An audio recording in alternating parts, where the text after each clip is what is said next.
ओम शांति। वैसे तो पुराना साल जाने वाला है और नया साल आने वाला है। कल क्रिसमस है। क्रिसमस संगम युग का यादगार है।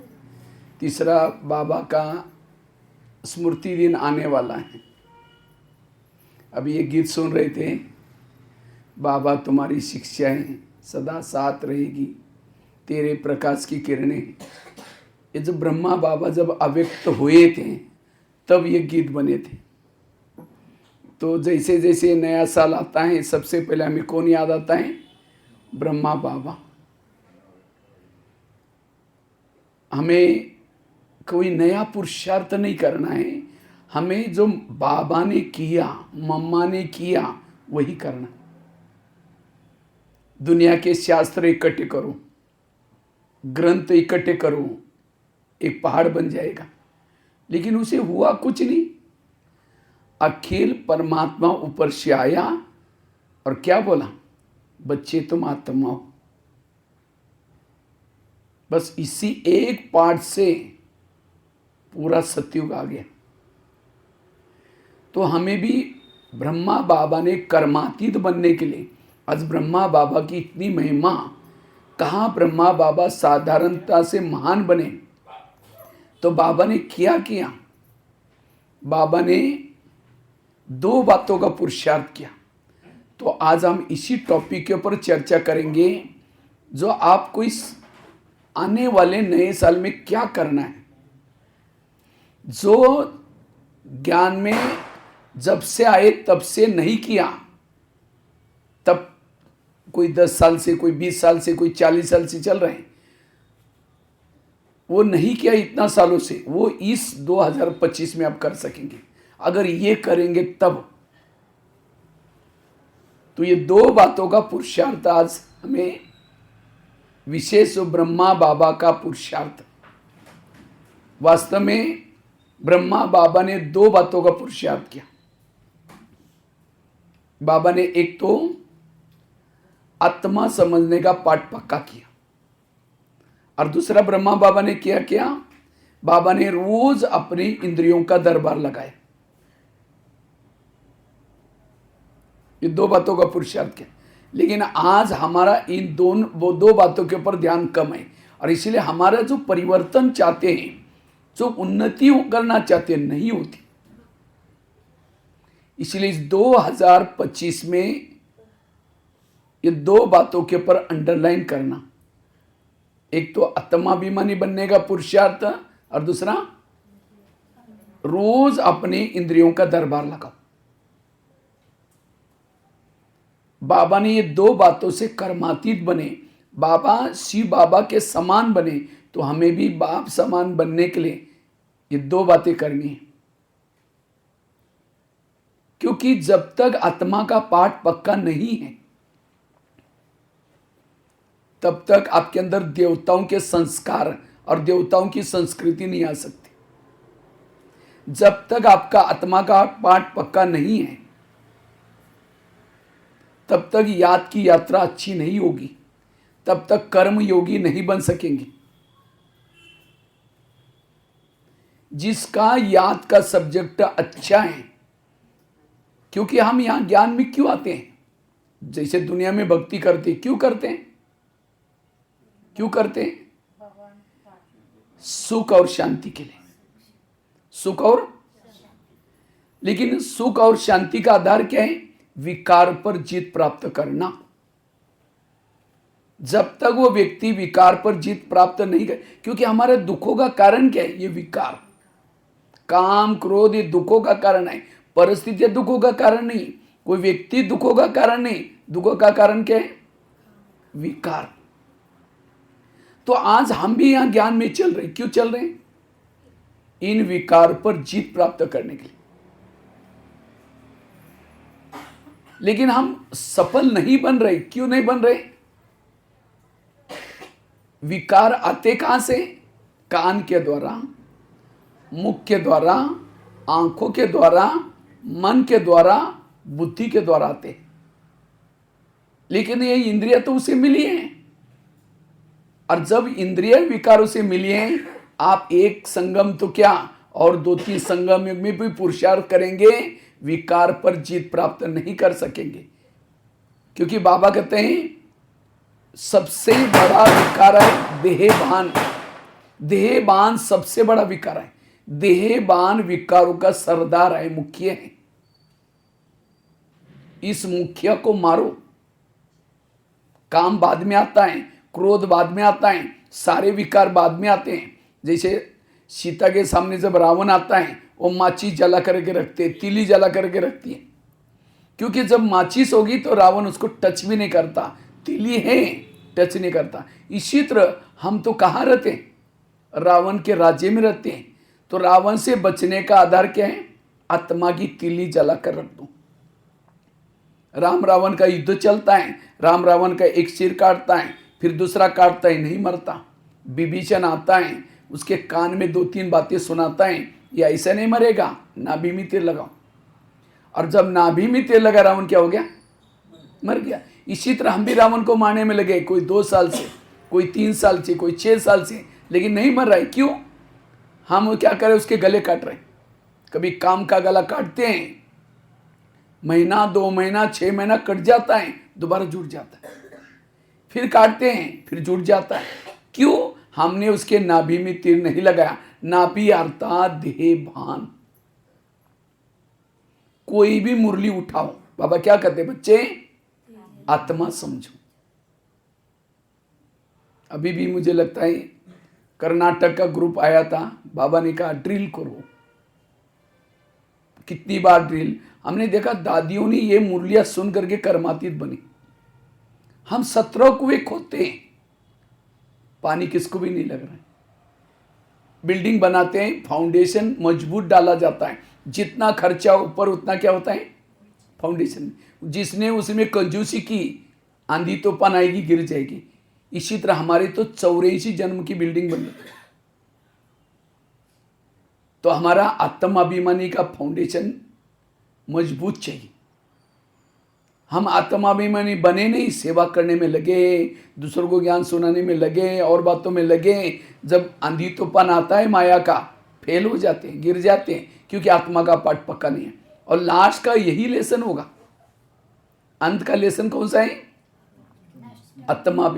आत्माभिमानी वाला ही नष्ट मोह बनेगा। अभी कल परसों आया था।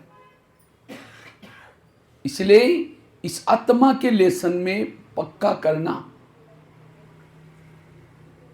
जो आत्माभिमानी है, रात को सोया है, योग लगा रहे हैं, रास्ते में चल रहा है, योग लगा हुआ है। लेकिन हम आत्माभिमानी क्यों नहीं बनते? क्योंकि इंद्रियों पर शासन नहीं। ब्रह्मा बाबा ने ये दरबार लगाने का पुरुषार्थ क्यों किया? बाबा की एक डायरी मिली थी दादियों को, और उसी डायरी में बाबा ने क्या लिखा है? मैं आत्मा हूं, मैं आत्मा हूं। और दूसरा क्या लिखा? एक एक इंद्रियों से बाबा ने बातें की। लेकिन आज क्या ना, अंधेरी नगरी चौपट राजा, टकेचर भाजी टकेचर खाजा। इस नगरी का राजा सोया, उसके अंदर जोचे हो रहे हैं। जब हम जिसका इंद्रियों पर शासन नहीं है, वो योग नहीं लगा सकता।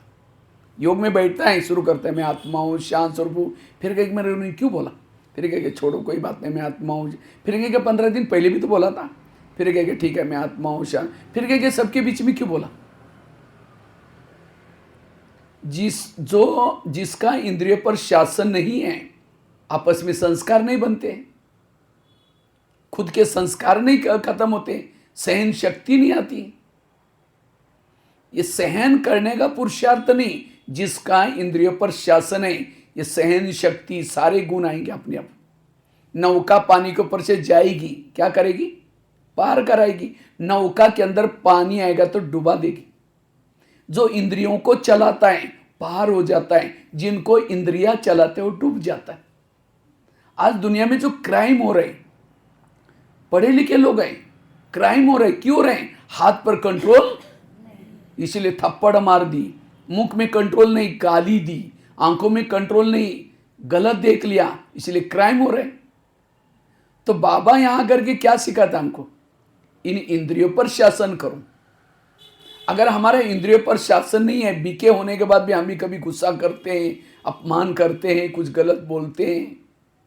सारे मुरलियों का सार, सारे भक्ति का सार, सारे गीता का सार, हे अर्जुन तुम अपने घोड़े के लगाम अपने हाथ में रखो। लेकिन आज हमको घोड़े दौड़ा रहे हैं, जहां भी आंखें कुछ देखते हैं उधर रथ चला जाता है, मन में जहां भी वो रथ चला जाता है। जिसको ही बाबा कहते हैं charity begins at home. Home मतलब लौकिक होम की बात नहीं, ये शरीर आत्मा का पहला होम है। इस शरीर पे होम में कौन कौन रहता है? कान रहता है, मुख रहता है, आंखें रहती है, मन रहता है, बुद्धि। तो क्या ये सब ज्ञान में चलते हैं? कान ज्ञान में चलता है, आंखें ज्ञान में चलती है। इनका कोर्स करो। अगर मन ज्ञान में चलता तो योग में बैठते हैं, आत्मा कहते हैं मन तुम परमधाम में जाना, मन मार्केट में चला जाता।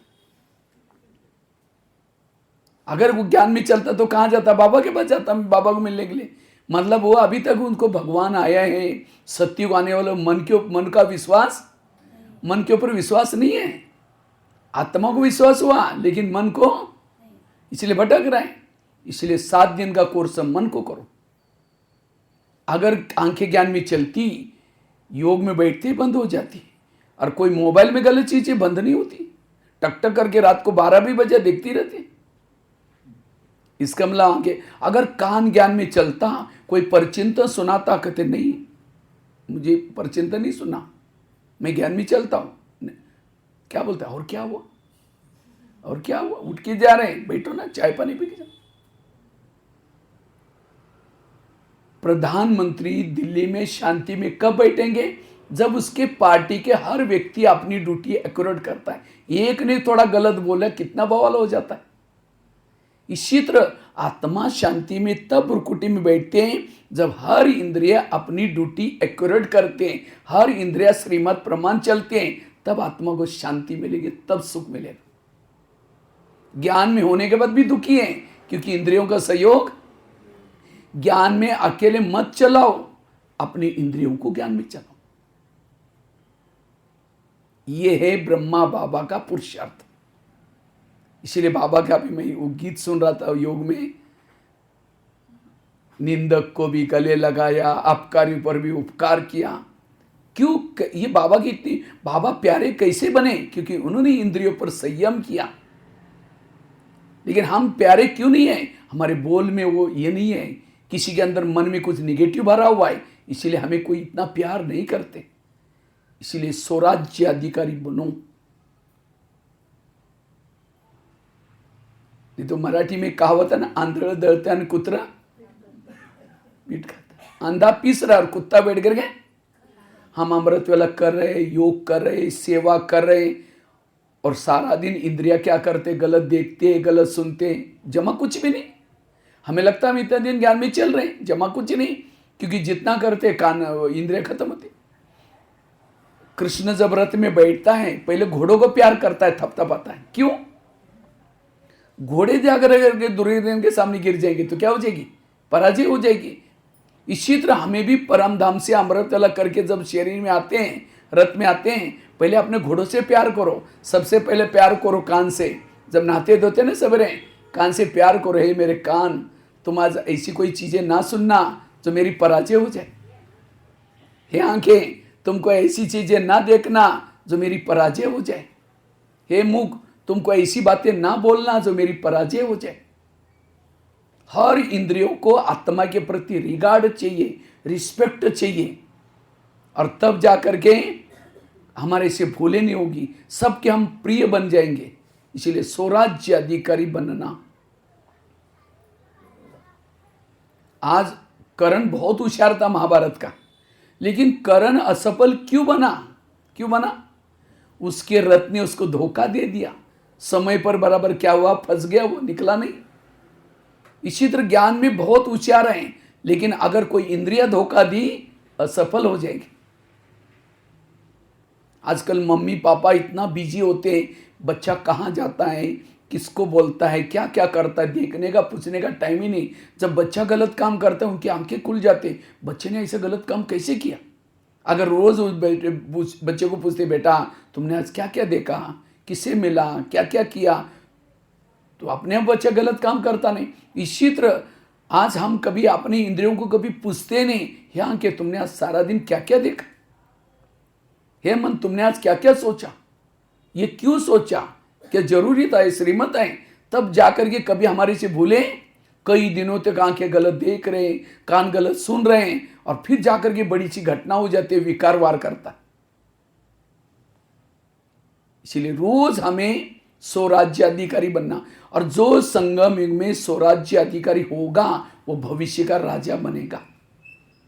तो वड़गांव वालों को तो राजा बनना है ना, किसको किसको बनना, हाथ खड़ा करो, राजा ऊंचे ऊंचे हाथ खड़ो, छिपाना नहीं।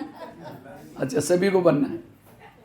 मैं तो वड़गांव से तो क्रॉस करके जा रहा था, लेकिन वड़गांव से मेरा ज़्यादा ही कुछ, जब भी आता हूँ मिस नहीं होता है यहाँ पे। वंडरफुल है। देखो बहनों की भी कमाल है, आपका क्लास रख दे शाम को, चलो, और बहुत वंडरफुल क्लास है ये, आप अच्छी तरह इसको सुनना। जो इतना दिन से आपने नहीं किया था, 1 साल में कर पाएंगे आप।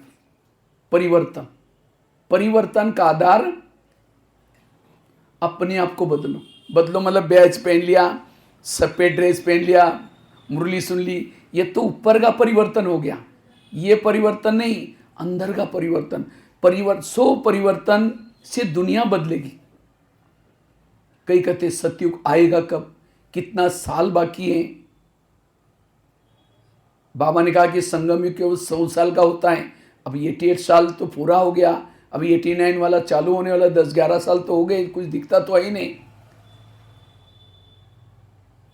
दुनिया में सतयुग कब आएगा, जब आप अंदर सतयुग बनाएंगे अपने शरीर में। सतयुग का गायन क्या है, एक धर्म, एक राज्य, एक भाषा, एक कुल, एक मत, माना एक का ही राज्य। तो क्या एक आत्मा का शासन पूरा बॉडी पर है, या कभी कभी माया का भी शासन होता है? डबल शासन तो नहीं होता ना, एक का, एक राज्य, एक धर्म धारणा है सभी। जब इसमें सतयुग नहीं आए तो बाहर कैसे आएगा? इसलिए हर एक को अंदर सतयुग मनाना है। ये समय किसी को देखने का नहीं है, ये समय और को बाहर देखने का नहीं, ये समय है स्वयं को परिवर्तन करने का। ये दुनिया एक सैंपल है, इसका सैंपल ये शरीर है। जिसने शरीर पर राज्य किया, स्वराज्य अधिकारी बना, वो भविष्य का क्या बनेगा? राजा। दुनिया में 70% पानी है, शरीर में भी 70% पानी है। दुनिया में 3 लोग है, शरीर में भी 3 लोग, ये आत्मलोक।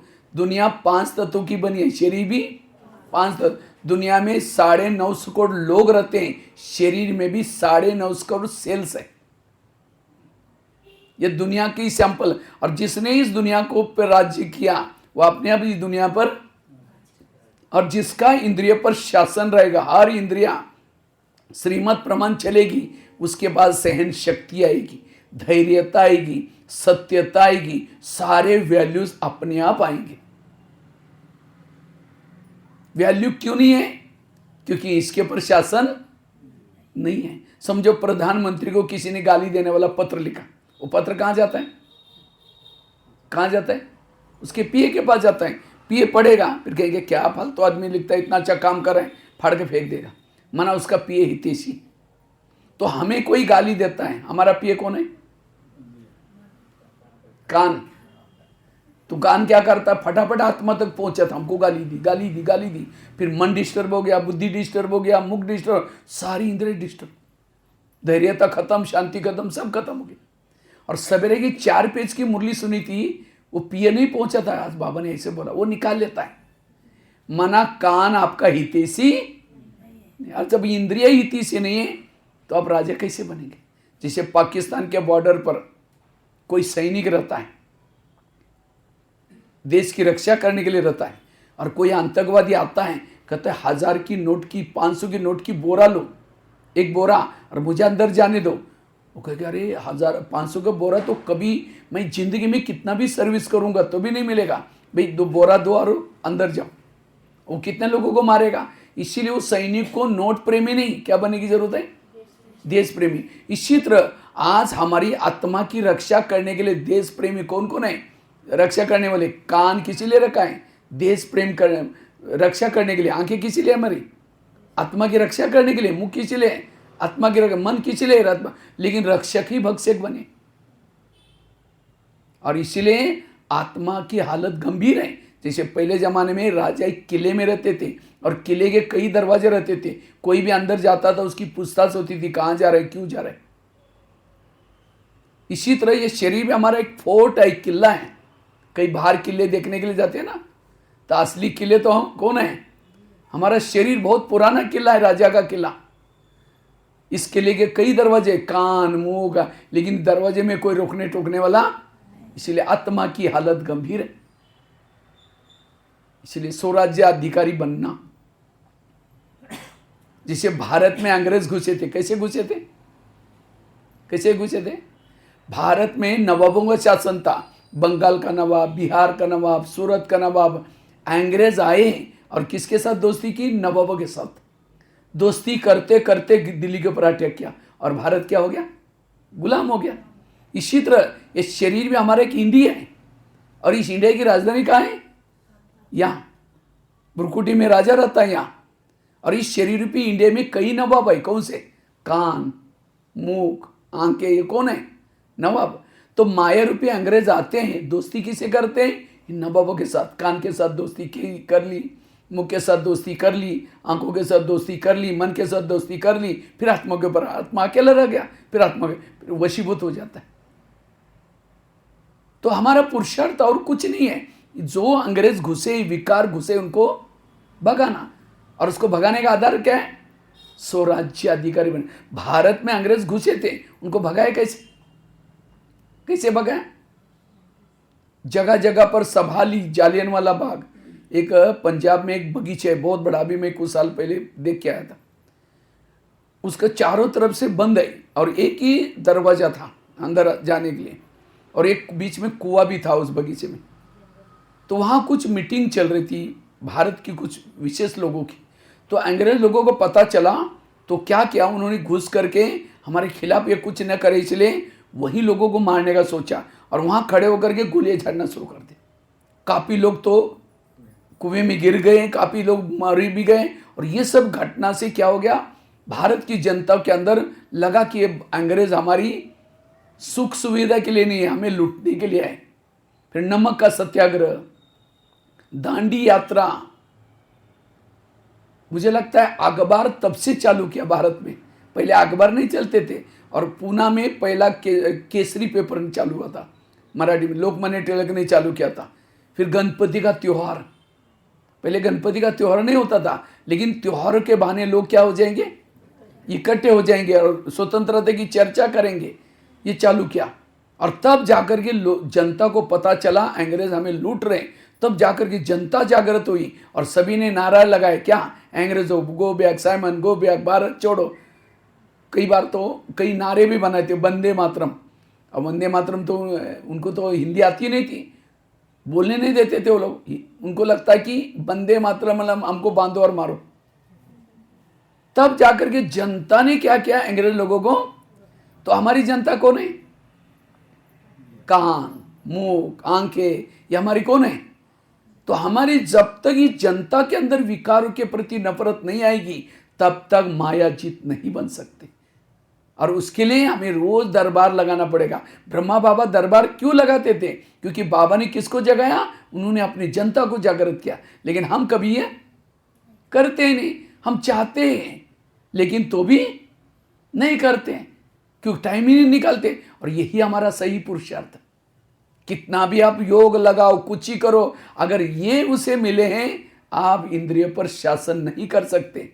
जैसे भारत में वास्को डी गामा कहाँ से घुसा था? वास्को जे, वहाँ से कुछ लोग मिले थे। वो अभी मैं पता नहीं कहाँ गया था, तो वहाँ एक समुद्री राजा बोले, वो वहाँ का केरला या पता नहीं कहा, कोई वहाँ से कोई आया, और उसको क्या क्या उनको लगा अतिथि देवो भव, उनको और ही सत्कार किया, क्या क्या क्या। और वो लोग तो हमारा भी वास्को डी गामा कौन है? काम। कोई वेरत सुनाता है, अच्छा और क्या, वास्को डी गामा बन के घुस जाता है। वो घुस गया, सब पूरे सबको क्या करता है? इसलिए कौन सी इंद्रियों से एंग्रेज घुसता है, विकार घुसते हैं, वहां से रोज चेक करना। और जब सब इंद्रिय अपनी ड्यूटी एक्यूरेट करेंगे तब जाकर के राजा बनेगी। इसलिए स्वराज्य अधिकारी और ये पुरुषार्थ ब्रह्मा बाबा ने रोज किया। अगर हमें भी राजा बनना है, क्योंकि हाथ खड़ा किया था हम लोगों ने, मैं एक आपको छोटा सा एक आईना दिखाता हूं, आप उसमें चेक करना कि आप राजा बनने वाले क्या बनने वाले।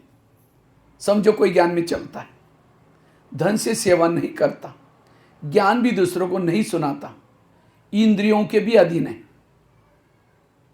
लेकिन ज्ञान में चलता, ऐसे आत्मा का भविष्य क्या होगा? क्या होगा? दास दासी। दास दासी वो होते हैं जो उदास रहते। और उदास कौन होता है? जो इंद्रियों के अधीन है, विकारों से कुछ गलती करता है, उसके चेहरे में खुशी, हारा हुआ कभी खुश नहीं हो सकता। दास दासी वो बनते हैं जो किसी का श्रृंगार नहीं करते, वो भविष्य में क्या करेंगे? श्रृंगार करेंगे। बाबा की रोज की मुरली कोई दासियों के लिए नहीं है, किसके लिए है? राजा बनने के लिए। और जो नहीं करते वो अपने आप दासी साहूकार बन जाते हैं। यहां श्रृंगार करो या फिर सत्युग में जाकर करो। दासियां क्या करते हैं? जब वहां शादी होती है ना राजकुमार राजकुमारी की, 400 दासी 500 दासी दहेज में देते हैं। वहां दहेज में क्या मिलती है? दासियां। तो पूरा जीवन भर में उनको क्या करना पड़ता है? फिर बाल बनाना है, श्रृंगार करना है, ये तो करना पड़ता है। क्योंकि संगमी में हमें किसी का श्रृंगार, बाबा क्यों कहते हैं जाकर किसी को ज्ञान सुनाओ, मंदिर में जाओ, ये करो, लेकिन हम सुनते हैं और जाकर के अपने काम में व्यस्त रहते हैं। जो किसी का श्रृंगार नहीं करते वो श्रृंगार करने वाली बनेगी। इसलिए स्वराज्य अधिकारी बने। अच्छा, कोई ज्ञान में चलता है, धन से सेवा करता है, ज्ञान भी दूसरों को सुनाता है, लेकिन इंद्रियों के वो अधीन है, वो क्या बनता है? साहूकार बनता है। क्यों साहूकार बना? क्योंकि संगम युग में उन्होंने क्या किया था? धन से भी सेवा की थी, औरों को ज्ञान भी सुनाया था, इसलिए क्या बना? साहूकार। कोई ज्ञान में चलता है, धन से सेवा नहीं करता, ज्ञान भी दूसरों को नहीं सुनाता, लेकिन इतना गुप्त पुरुषार्थ कर रहे हैं, इंद्रियों पर शासन किए, वो क्या बनता है? राजा। लेकिन कैसा? कंगाल राजा। कैसा राजा? क्यों? संगम युग में उन्होंने धन से सेवा नहीं की थी, ज्ञान भी दूसरों को नहीं सुनाया था। और कोई ज्ञान में चलता है, धन से सेवा करता है, ज्ञान दूसरों को सुनाता है, इंद्रियों पर भी शासन है, वो है संपन्न राजा। तो चेक करो आपकी गाड़ी कौन से ट्रैक पर चल रहे हैं। चेक करो अपने आप को। मुकड़ा देख रहे प्राणी, अभी तो जो गया समय तो गया, उसको तो बदल नहीं सकते। अभी भी आपको कितना दिन जिंदे रहने वाले कोई भरोसा नहीं है। इसलिए राजा बनने के लिए इंद्रियों पर भी शासन चाहिए, तन मन धन से भी सेवा करनी है, साथ में ज्ञान भी दूसरों को सुनाना है, तब जाकर के राजा बन सकेंगे। बाबा ने कोई मुरली में ये नहीं कहा जो मधुवन में रहते हैं वो राजा बनेंगे, कोई मुरली में नहीं कहा। ये भी नहीं कहा कि जो समर्पित है वो राजा बनेंगे, ये भी नहीं कहा कि जो जोन इंचार्ज है वो राजा बनेंगे, ये भी नहीं कहा कि जिन्होंने मम्मा बाबा को देखा है वही राजा बनेंगे। राजा बनने का आधार है स्वराज्य अधिकारी। नहीं तो ये तो पार्सलिटी हो जाता ना, जो घर में माताएं रहती हैं, अब उनको कहाँ माउंट आबू रहने का चांस मिलेगा। तो बाबा ने इसीलिए चाहे कोई मधुवन वाला हो, चाहे कोई समर्पित हो, चाहे गृहस्थी में, इंद्रियों पर शासन करो, आप राजा ही बन प्राप्त कर सकते हैं। हर एक को चांस, हर एक को चांस है। इसलिए कहीं भी रहो, इसके ऊपर शासन करो, और यही जीवन की सुख और शांति का आधार है। अगर ये नहीं है आपको सुख शांति, देवता बनने का ये पहला लेसन है। ये भक्ति नहीं है, ये पढ़ाई है। ये सारा जो मुरलियों की बातें किस लिए? इंद्रियों पर शासन करने के लिए। अगर हमने वही नहीं किया तो हमने ज्ञान में चल के किया क्या? फिर कई लोग बोलते हैं ओम शांति में जाते लेकिन ये बदलते नहीं। क्यों नहीं बदलते? क्योंकि उन्होंने इंद्रियों पर शासन, कई तो खुद कहते मुझे कुछ अनुभव होता ही नहीं। कैसा अनुभव होगा जो इंद्रियों पर शासन नहीं किया? इसलिए स्वराज्य अधिकारी का ये जो बात है ये सबसे इंपॉर्टेंट है, और हर एक कर सकता है। हाथ तो आपका ही ना, कान आपके हैं ना, जो आपके ऑर्डर पर नहीं चलते हैं, दूसरा कौन चलेगा? कई कहते ये माता बड़ी अच्छी है। क्यों अच्छी है? क्योंकि उसका अपने इंद्रियों पर शासन है। अधीन वाला कभी अधिकारी नहीं बन सकता। इसलिए अधीन नहीं बनना, हमें क्या करना है? अधिकारी बनना है, स्वराज्य अधिकारी। और तब जाकर के आत्मिक स्थिति हमारी सदा रहना चाहिए। तो हम रोज अपनी इंद्रियों पर शासन कैसे करें? कैसा रोज दरबार लगाएं? अमृत वेला करने के बाद, क्योंकि शिव बाबा में कौन मिला? एक दोस्त के रूप में मिला है। क्या मिला है? दोस्त। कहता अरे देखा मैं तो तुम मेरे, क्योंकि युगों युगों का हमारा बाबा दोस्त है, और देखा मेरा दोस्त इतना फंसा हुआ, इतना अच्छा था। वो कहते कोई बात नहीं, मैं तुमको राजाई दोबारा दूंगा, तुम मेरे पास अमृत वेला आओ, मैं तुम्हें ताकत दूंगा, पावर दूंगा और कुछ शक्ति दूंगा। तो अमृत वेला करके जब आते हैं, आने के बाद क्या करना? हमें 4:45 बजे से 5 बजे तक 5 मिनट के लिए क्या करना है? अपना दरबार लगाना है और अपनी इंद्रियों से बातें करना है। तो कैसी बातें करना है? बड़े ध्यान से सुनना उसको। सबसे पहले बात करो कान से। हे मेरे कान, तुम मेरे इस राज्य के शान हो। अगर तुम ना होते मैं ईश्वरी मावो के कैसे सुनता? इसलिए हे कान, तुम्हारा बहुत बहुत धन्यवाद, और मेरा तुम्हारे पर विश्वास है, इसीलिए मैंने तुमको बॉर्डर पर रखा है। कान का है? बॉर्डर पर है। लेकिन तुम तो मेरे राज्य में रहते हो, मेरा तुम्हारे पर विश्वास है। लेकिन आज मैं अपने दोस्त के पास गया था, शिव बाबा के पास। शिव बाबा ने तुम्हारे लिए कुछ इशारे दिए। आज का ना झगमई झगमई नहीं सुनना, ये बाबा के क्या है? इशारे हैं। तो बाबा ने, मेरे दोस्त ने कुछ इशारा दिया है। हे कान, तुम मेरा खाते हो, मेरे राज्य में रहते हो, और मुझे धोखा देते हो। जिसके थाली में खा रहे हैं उसको छेद कर रहे हैं। क्योंकि कान जिंदा क्यों है? क्यों जिंदा है? आत्मा ने कमाया हुआ खून सप्लाई होता है, और इसीलिए वहां के सेल जिंदे। अगर कान थोड़ा डिस्टेंस में यहां होता, बीच में खाई होती, कान जिंदा रहता? खाता है आत्मा को, धोखा दे रहे हैं। इसीलिए हे कान, आज तक जो हुआ कोई बात नहीं, लेकिन आज रात को सोने से पहले 10 बजे फिर मैं दोबारा दरबार लगाने वाला हूं। ये कब बोल रहे हैं? सवेरे अमृत वेले के बाद। फिर मैं 10 बजे रात को सोने के पहले दरबार लगाऊंगा। अगर तुमने सारा दिन कुछ किसी की व्यर्थ बातें, फालतू बातें सुनी है, मैं तुमको सजा दूंगा। और ये भी नहीं समझना मुझे कुछ पता नहीं चलता। आजकल मैं इस किले के चारों तरफ से सीसी कैमरे का प्रबंध किया। आजकल है ना सीसी कैमरा लगाते ऑफिस में, घरों में, कौन आया क्या। तो हमारा कौन सा कैमरा? थर्ड आई मिला है ना। राइट क्या है, रॉन्ग क्या है, सब आत्मा को पता चलता है। सब ये रॉन्ग है, आज किसी व्यर्थ बातें सुनी, पता चलता है। मेरे कैमरे है, अगर उस कैमरे की रिकॉर्डिंग में कुछ पता चलेगा तुमको सजा मिलेगी। आगे चलो मुख के पास। हे मुख, तुम भी मेरे इस राज्य के शान हो। अगर तुम ना होते मैं ईश्वरी मावा के दूसरों को कैसे सुनाता? तुम्हारे घर में बहुत दुआएं ले रहा हूं, इसीलिए थैंक्स आपका। लेकिन कभी कभी तुम किसी का अपमान करते हो, पर चिंतन करते हो, इंसल्ट करते हो, जिसके कारण मेरी आत्मा भाई मेरे से रूठ जाती हैं और हमारे संबंध बिगड़ जाते हैं, दूरियां बन जाते हैं। क्या मैंने तुमको किसी का अपमान करने के लिए रखा? अगर तुम किसी का अपमान करोगे मैं तुमको सजा दूंगा। आगे चलो आंखों के पास। हे आंखें, मुझे 84 जन्म में बहुत आंखें मिली, लेकिन तुम्हारे जैसे भाग्यशाली आंखें कोई नहीं मिली, क्योंकि तुम्हारे द्वारा मैंने सत्यम शिवम सुंदरम को देखा है। देखा है ना मधुबन में बाबा को? किसने किसने देखा है? सभी ने देखा होगा। जिसको देखने के लिए दुनिया की आंखें युगों से तरस रहे, तपस्या कर रहे हैं, साधना कर रहे, साक्षात्कार करने के लिए तरस रहे। कम से कम साक्षात्कार तो हो जाए, कौन है प्रभु। लेकिन हे आंखें, तुमने उस प्रभु को घंटों तक साक्षात देखा है। साक्षात अलग, साक्षात्कार अलग। उस प्रभु को घंटों तक तुमने देखा है। देखा है ना मधुबन में? खाते हुए देखा है, भोग खिलाया बाबा को, चलते हुए देखा है, मुस्कुराते हुए देखा है, बोलते हुए देखा है। तो क्या प्रभु को देखकर मैं तुम्हारा पेट नहीं भरा? तुम इस संसार की गंदी बातें, व्यर्थ बातें क्यों देखते हो? अगर देखेगा मैं तुमको सजा दूंगा। आगे चलो पांव के पास। हे पांव, तुम भी मेरे इस राज्य के शान हो। अगर तुम ना होते मैं सेवा करने के लिए कैसे जाता?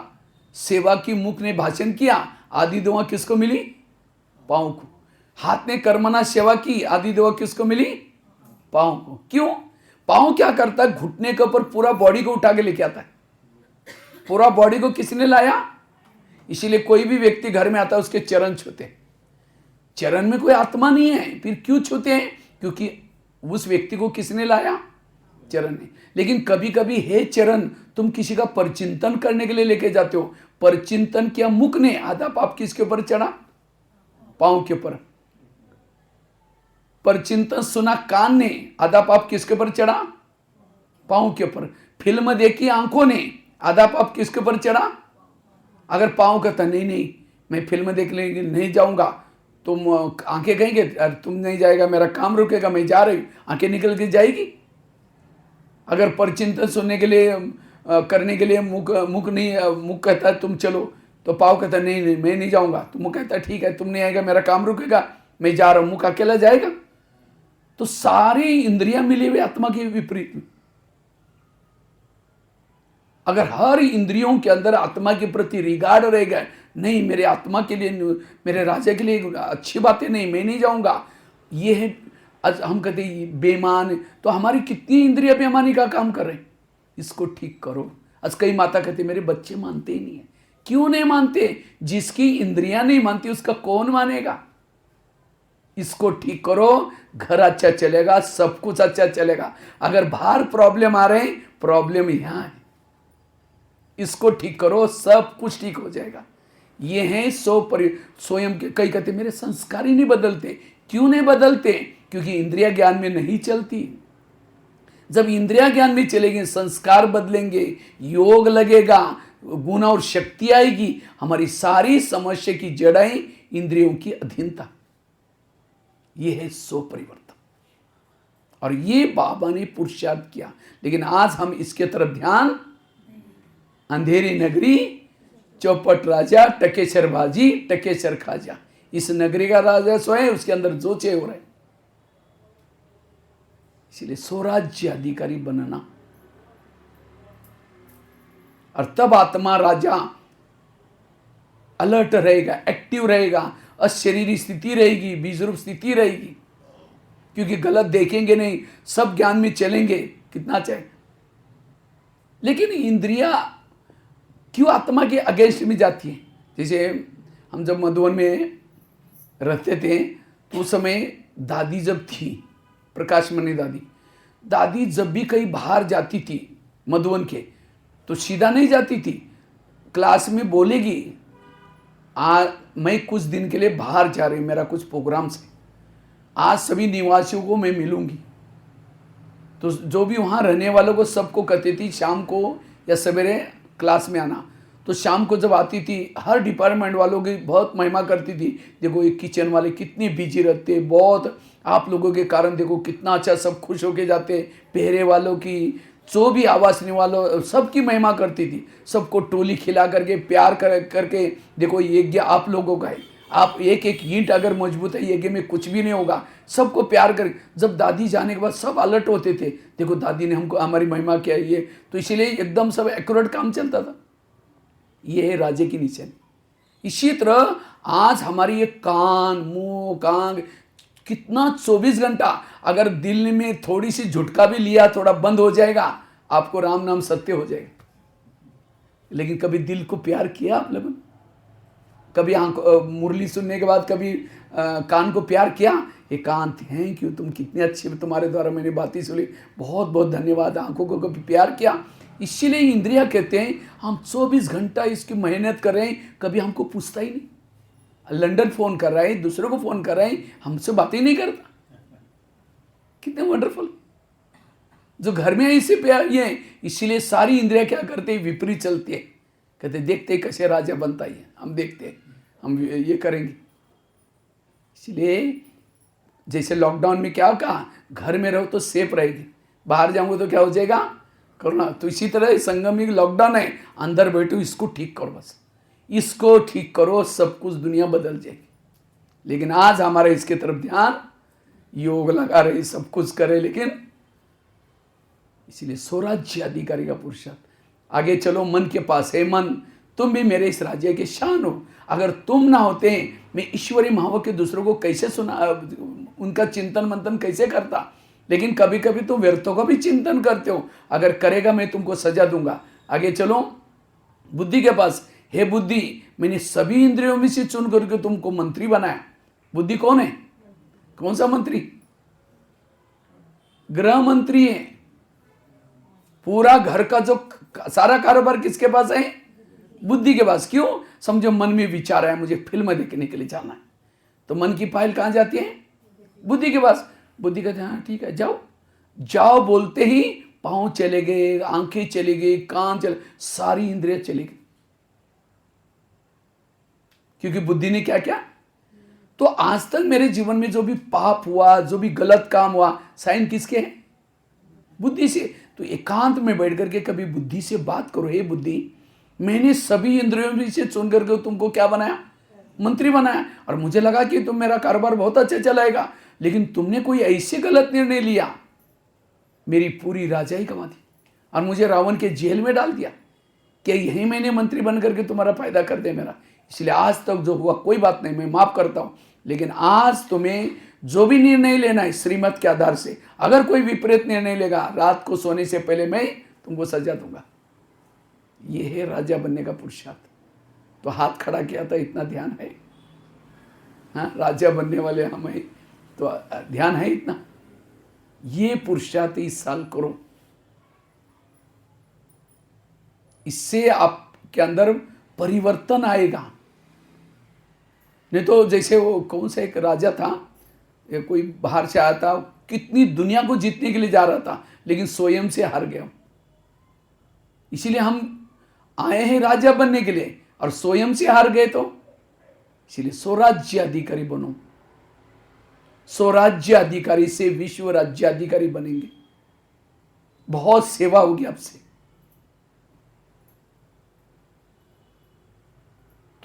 तो ये हो गया सवेरे का दरबार। कितना बजे?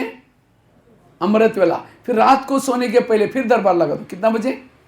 10 बजे। लेकिन हम क्या करते हैं? दरबार लगाने के बजे बाबा कहेंगे बाबा गुड नाइट, तो आज तो बहुत थक गए, दिन में रेस्ट ही नहीं किया था, पता नहीं मैं अमृत वेला क्या होगा, आप जरूर जगा देना, फिर कल सवेरे उठना है, बर्तन मांजना है, ये करना है। फिर उसने ऐसा बोला वैसा बोला, ओम शांति, सो गए।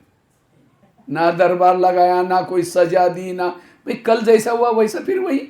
ऐसे दिन कटते जा रहे हैं हमारे, परिवर्तन नहीं आ रहा है। इसलिए रात को सोने से पहले क्या करो? दरबार लगा दो। कितना बजे? 10 बजे। अभी मुझे लगता है कुछ दिन पहले बाबा ने कहा, ये बाबा का डायरेक्शन है, रात को सोने से पहले योग करके सो जाओ। लेकिन हम करते नहीं। और केवल योग करके नहीं, लेकिन इंद्रियों से, कौन सी इंद्रिया ने मुझे धोखा दिया? सबसे पहले बात करो कान से। कान, आज तुम्हारा चार्ट कैसा रहा? तुम्हारा बहुत बहुत धन्यवाद। 7 बजे तुम्हारे द्वारा मैंने मुरली सुनी थी, इसलिए आपको धन्यवाद। लेकिन 12-1 बजे को एक माता जी आई थी और किसी की व्यर्थ बातें सुना रही थी, फलानी ऐसी है वो ऐसे, और तुमने बड़ा नज़दीक जाकर सुना था। और क्या हुआ? और क्या हुआ? क्योंकि मैंने उस सीसी कैमरे के रिकॉर्डिंग में देखा हुआ, जबकि तुमको मना किया था तो भी तुमने सुना, इसीलिए तुम्हारे लिए सजा। सजा मतलब कोई कैंची लेकर के कान को काट करके नहीं फेंक दो, जा यहाँ से ना। जैसे एक था ना, वो क्या, कोई भगत था जिन्होंने क्या किया था, अपनी आंखें ही निकाल दी। सूरदास, वही नहीं करना है। हमारी सजा अलौकिक है, तो कान क्यों कौन सी सजा दो? तो कल के दिन तुम्हें दोबारा मुरली सुनो, दोबारा मुरली सुनाओ, क्योंकि जिस कान में ज्ञान कमी है वही तो परचिंतन सुनेंगे, जिसमें ज्ञान भरपूर है वो सुनेंगे नहीं। इसलिए कान को कौन सी सजा दो? दोबारा मुरली सुनाओ। आगे चलो मुख के पास। मुख, तुम्हारा चार्ट कैसा रहा? समझो कान ने दरवाजा खोला, तुमने अपनी ड्यूटी तो ठीक करनी चाहिए, अच्छी तरह पहरा देना चाहिए, अपना दरवाजा बंद रखना चाहिए। तुमने भी दरवाजा खोल करके उस दुश्मन को और अंदर कर दिया, क्योंकि मैं 8-9 दरवाजे के अंदर बैठा हूं। तुमने भी बोला हाँ वो बहन ऐसी करते, वो बहन माता ऐसी करते, उसने दुश्मन और अंदर गया। इसीलिए तुम्हारे लिए सजा कौन सी? कल के दिन तुम्हारा कारोबार बंद। मौन। अगर मुख ने किसी को अपशब्द बोला है, कुछ ऐसे वैसे शब्द बोले, दूसरे दिन एक दिन कारोबार बंद, परसों अपने आप अक्कल आ जाए। यह अलौकिक सजा। और जब इसके अंदर एक एक रग रग में अगर ये आएगा, तब तक आज हमारे आंखों के अंदर कुछ विकारों की भावना है, जब तक कान के अंदर है, तो कैसे हम परिवर्तन होंगे? ये आत्मा अधीन है। सामने कोई आता है, मन कहता है बेकार है, ये अच्छा व्यक्ति नहीं, इन्होंने कई बार हमको धोखा भी दिया, ऐसा भी बोला। मन सोच रहा है और आत्मा चुपचाप सुनता है। तुरंत मन से बात करो, हे मन, जिसको भगवान कहते हैं मीठे बच्चे, और तुम उसके लिए बेकार बोल रहे हैं, खबरदार। तुम अगर उसके लिए ड्रामा की बात, हर एक अपना अपना पार्ट है, ये बात तुमको पता नहीं चली, बाबा ने सुना ही नहीं, तो उसके लिए कुछ है, वो महान आत्मा है, बहुत अच्छी है, तो तुरंत कट गया। इसलिए ज्ञान को हमें अप्लाई करना है, ऐसे नहीं कि वो सारा दिन ज्ञान को डायरी में रख दिया और ये किया। इसलिए स्वराज्य अधिकारी, सारे मुरलियों का सारा यही गीता है, यही महाभारत है। गीता में यही ऐसा रहा है, हे अर्जुन, तुम अपने हर घोड़े की लगाम क्या करो, अपने हाथ में रोको। और जब ये ब्राह्मण ऐसा पुरुषार्थ करेंगे, तब जाकर के हर एक के शरीर में आत्मा का दीपक जागृत रहेगा, आत्माभिमानी बनेंगे। और जो आत्माभिमानी है वो स्वराज्य अधिकारी। और आत्माभिमानी बनने के लिए अमृत वेला का योग जरूर है। तो अमृत वेला कौन कौन उठता है? हाथ खड़ा करो। सभी उठते, लेकिन अमृत वेला का चुपचाप कोई वीडियो बनाए जाए आपका, और उसी वीडियो को 10 बजे दिखाई जाए, अमृत वेला मेरा है, दीवार के सारे बैठे, मुख्य खुला, आंखें बंद। 2 बार मच्छर अंदर भी गया, बाहर भी आया। माना उस समय आंखों ने ड्यूटी ठीक नहीं की। जब उसको रात को 10 बजे से लेकर के 4 बजे तक रेस्ट करने का टाइम दिया था, तो भी इसने, तो इसलिए आंखों को सजा देना है, ऐसे नहीं ढीला डालना। अब योग में बैठेंगे, झुटका लगा रहे, ये कर रहे, ये क्या, इंद्रियों के अधीन वाला। इसीलिए एक एक इंद्रियों को अलर्ट, वो है अलर्ट राजा, एक्टिव राजा। और ये कर्मेंद्रिय की अधीनता, यही हमें युगों युगों से ऐसे हमें क्या किया है, हरा दिया है, महान ये कर दिया। इसलिए अब हमें संगम युग में इसको परिवर्तन, ये है 100 परिवर्तन। और 100 परिवर्तन से क्या होगा? विश्व परिवर्तन। मुझे लगता है मुरली की सारी बातें जगमोई जगमोई नहीं सुनो मन से, सारी धारणाएं आपकी इस पुरुषार्थ से आएगी।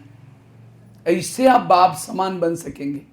तो एक एक इंद्रियों को शिक्षा भी दो, सजा दो। ये राजाओं की निशानी, राजाओं की कुछ निशानी होती है। राजा की पहली निशानी क्या होता है?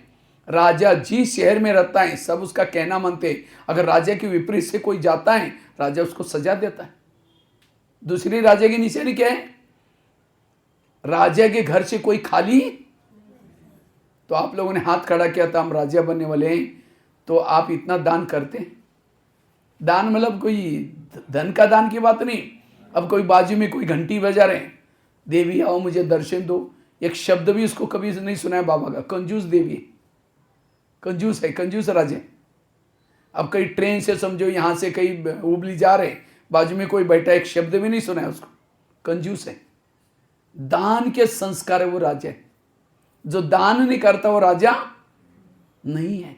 मनसा से दो, वाच्या से दो। याद रखना, जो संगम युग में देंगे वही आपको मिलने वाला है। कहीं को क्या लगता है ब्रह्मा कुमारी में आएंगे तो हम सब मिलेगा हमको, सबको। ये गलत फहमी है। अगर ब्रह्मा कुमारी में आकर के करेंगे कुछ नहीं तो मिलेगा भी। संगम युग में जो धन से सेवा करता है उसको हर जन्म में धन मिलेगा।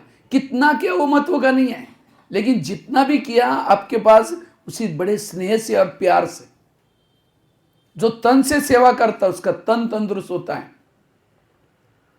अब समझे आपके पास बहुत बड़ा मकान है, वहां आसपास में बाबा का संदेश नहीं है, अगर वहां अपनी पाठशाला खोली, मकान भी आपका सेवा में यूज हुआ, तो आपको कोई भी जन्मों में मकानों से कमी नहीं पड़ेगी। जैसे कृष्ण की जब अंगुली कट गई, उस समय द्रौपदी ने क्या किया, अपनी साड़ी फाड़ी तुरंत बांध दिया। उस समय कृष्ण ने उसको वरदान दिया, मैं तुम्हारा ऋणी हो गया हूं, और जब भी तुमको कोई संकट आएगा इसका मैं एक एक धागे का क्या करूंगा, ऋण चुकाऊंगा। और जब वो संकट में आई तो वो क्या किया, उसने मदद की, तब जाकर मदद मिली। इसीलिए युग युग में अगर हम बाबा को हर प्रकार से मदद करते, हर प्रकार से हमें मदद हर जन्म में मिलती है। इसलिए हमें दान के संस्कार चाहिए, मनसा से दान, वाचा से दान। जो अभी भी हमें लगता है कि मुझे कोई मान दे, मुझे कोई शान दे, मुझे अभी आप मांगता है तो देवता कैसा बनेगा, इसलिए दान के संस्कार चाहिए। एक राजा था, एक बड़े साहूकार थे, तो एक बार उनके पास एक वो बहुत बड़ा महल में रहते थे, बाहर रहते थे, और उस समय उनके पास एक ये आया, भिखारी आया, कहते मुझे कोई भिक्षा चाहिए। तो उसकी बहू क्या बोलते, मैं खुद बासी खाती हूँ और भूखी सोती, तुमको कहाँ से दूँ। उसको लगा बस, सास ने कहा तुम ये क्या बोल रहे हैं, हम तो इतने बड़े सेठ जी हैं, पूरा शहर में मशहूर है, इतने बड़े घर के रहते और तुम कहते भूखी सोती। लेकिन वो सन्यासी था, इसलिए वो भिखारी था, इसलिए कुछ नहीं बोला। दोबारा वो भिखारी कहता है मुझे थोड़ी भिक्षा चाहिए। कहा सुना नहीं तुमने, बहू कहते हैं मैं खुद बासी खाती और भूखी सोती, तुमको कहाँ से दो। वो भिखारी चला गया। तो सास उठी, बहू को 2 थप्पड़ लगा दी। कहते तुमने तो मेरा नाम बदनाम किया, तब कब तुमको भूखा सुलाया, कब ये बासी खिलाया। कहते मैं रोज बासी खाती हूँ। कहते मेरी शादी आज सेठ जी की घर में हुई है, ये मेरे पिछले जन्म के पुण्य का फल है। तो पिछले जन्म में मैंने किया था इसलिए मेरी शादी, तो कौन सा कार्य अभी, पिछले जन्मों का कार्य बासी कर। अच्छा ठीक है, भूखा कब सोती हो। कहते आप मुझे अगले जन्म में कुछ करने नहीं दे रहे दान पुण्य, इसलिए मैंने कहा भूखी सोती हूँ। अच्छा उसकी सास कहते अच्छा ठीक है जो चाहिए दे दो। तब उसको लगता है अकल तो आ गई। इसी तरह आज हमें इतनी बाबा की पालना मिल रही है, इतना ज्ञान मिल रहा है, ये कौन से कर्मों का फल है। 63 जन्म में दर दर में भटके थे, व्रत किया था, उपवास किया था, वो हमारे वेस्ट नहीं गया, वो सब का फल आज हमें मिल रहा है। तो कौन सा कार्य है, बासी कार्य है, पिछले जन्म का कार्य है। लेकिन आज बीके बन करके अगर हमने कुछ किया ही नहीं, तो अगले जन्म के लिए कैसे सो रहे हैं, भूखे सो रहे हैं। इसलिए बासी खा करके भूखा नहीं सोना। नहीं तो कोई को क्या लगता है यहाँ आए ज्ञान में चले, भले सेवा करें ना, कोई बात नहीं, हम सतयुग में तो जाएंगे, लेकिन बनेंगे क्या। इसीलिए हमें कैसा जीवन चाहते हैं, आप भविष्य में क्या चाहते हैं। आप हेल्थ अच्छी चाहिए, आपको हेल्थ से तन से सेवा करनी है। कभी टाइम निकाल करके, इतना बड़ा सेंटर है, झाड़ू पोछा लगाना, ये करना, कभी मधुबन में आओ, कभी आपका जो रिट्रीट सेंटर बना है वहाँ भी कभी जा करके, कभी अभी मानतेश्वर नगर में नया बन रहा है वहाँ भी जाओ, कभी पानी डालो, कुछ तन को सेवा में लगाओ, तब हर जन्म में क्या मिलेगा, तन तरन जरूर। अगर धन है, धन सेवा में लगाओ, जो आपके पास अवेलेबल वो लगाएंगे, वो चीज़ आपको मिलेगी। इसलिए मैं बासी खा करके भूखा, और अभी चांस है, आगे चल करके आप कहेंगे तो भी आपको सेवा का चांस नहीं मिलेगा। इसलिए बासी खा करके भूखा नहीं सोना है। और राजा की निशानी क्या होता है, राजा क्या करता है, शिकार करता है। राजा शिकार किसकी करता है, किसकी करता है, शेर की करता है। तो आप लोगों ने हाथ खड़ा किया था, राजा बनने वाले हैं, तो कितने शेर मारे आज तक।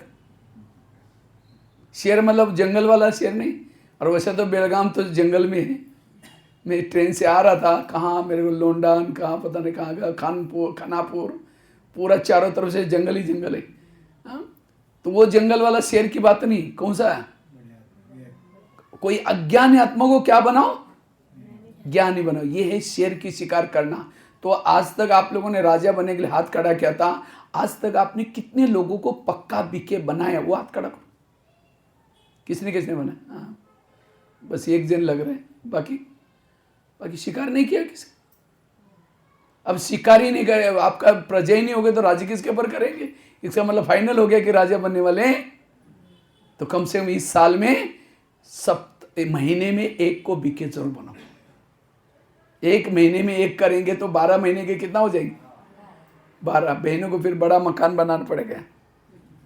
कई कहते भाई जी सुनते ही नहीं है। मैं एक सेंटर पर गया था, वहाँ उनकी 4 शिफ्ट चलते हैं क्लास की, 4 शिफ्ट में चलता है क्लास। एक शिफ्ट हो गई, फिर दूसरा, फिर तीसरा। आप शिकार करो या अपने आप शिफ्ट में चलेगा, कोई बात नहीं, लेकिन हर एक को शिकार करनी। कई कहते भाई जी सुनते ही नहीं है। अगर नहीं सुनता मतलब आपके पास जो तीर है उसके अंदर धार नहीं है, आपके धारणा में नहीं है, इसलिए नहीं सुन रहे। अगर आपके मन धारणा में ला करके सुनाओ, सुनेंगे, अपने आप सुनेंगे। तो शिकार करने का संस्कार चाहिए।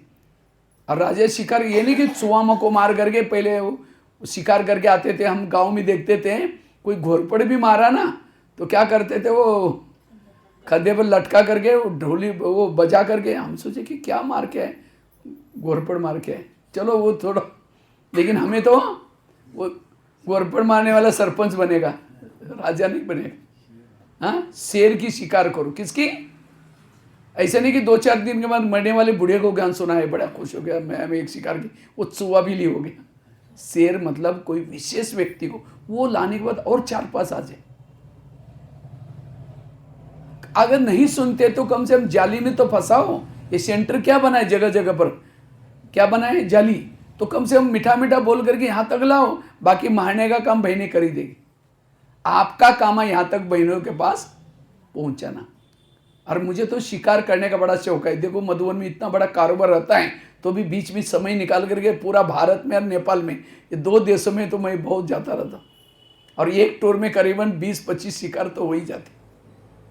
ट्रेन में बैठूंगा तो शांति से नहीं बैठूंगा, बाजू कैसा करके, अभी मैं ऑटो रिक्शा से आया, उसको वो बोला था कितना 80 रुपये, वो 50 रुपये भी से भी कम दे चला गया, और उसको बाबा का ज्ञान दिया, ये दिया, तो थोड़ा घायल तो हो गया शिकार, इसलिए। और आते ही मैंने सोचा था, लेकिन फिर वो भाई मेरे को इतना सहयोग नहीं दिया।